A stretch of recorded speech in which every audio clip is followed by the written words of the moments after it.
샬롬, 성도 여러분 반갑습니다. 오늘 하나님께서 우리에게 주시는 말씀은 창세기 26장 22절 말씀입니다.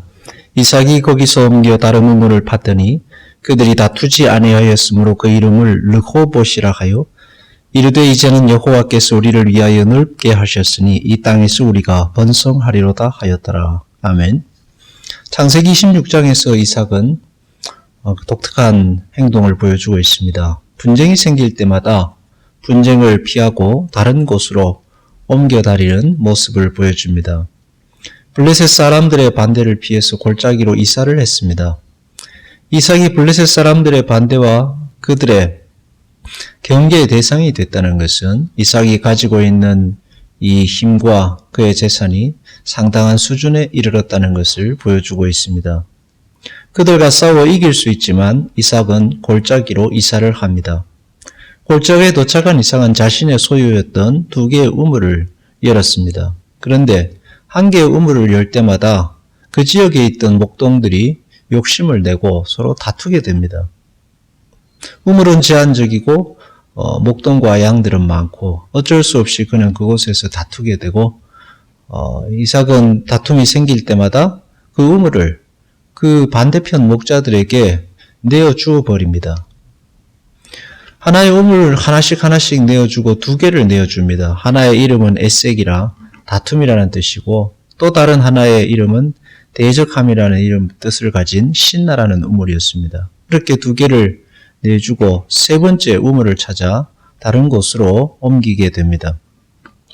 산과 돌이 가득한 이 브엘세바 지역의 우물을 파는 일은 굉장히 어려운 일입니다. 그리고 그 우물은 굉장히 중요합니다.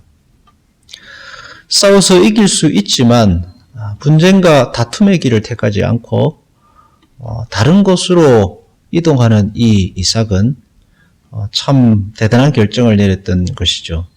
새 우물을 파는 일은 하루 이틀에 되는 일이 아닙니다. 브엘세바에 있는 우물들에 지금 그 역사 유적으로 남아 있는데 가서 보면 그 우물의 깊이가 150에서 200m에 달합니다. 그것을 파는 데는 수년이 걸린다라고 류모세의 열린다 성경이라는 책에 보면 기록되어 있습니다. 그런 우물 2곳을 넘겨주고 3번째 다른 우물을 팠던 것입니다. 그리고 그 우물을 파고는 이름을 르호봇이라 지었습니다. 그곳에서 분쟁과 다툼을 피해 평화를 얻을 수 있었던 것입니다. 그곳에서 더 넓은 세계로 나아갈 수 있었던 것입니다. 우리는 너무 자주 분쟁하고 다투며 그 분쟁의 늪 속에 빠져듭니다.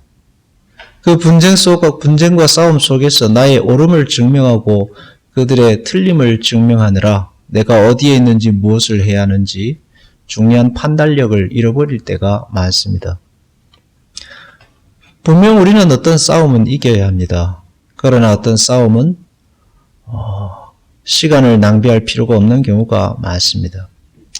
바울은 오로지 자기 자신과 싸움, 영적 싸움에만 매진, 영적 싸움만이 진정한 싸움이라는 사실을 알고 거기에 매진했습니다. 이삭은 분쟁하고 다투는 것보다 더 넓고 광활한 곳으로 옮겼습니다.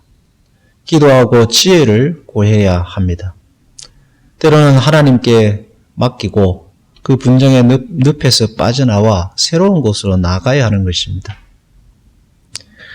서로 다투는 우물이 아니라 하나님께서 주시는 더 넓고 광활한 곳으로 가십시오.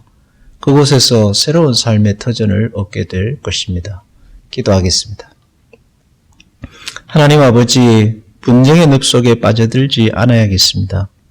하나님은 언제나 우리에게 새로운 우물을 주시고 우리가 생명을 얻을 수 있는 새로운 땅을 허락해 주시는 줄로 믿습니다.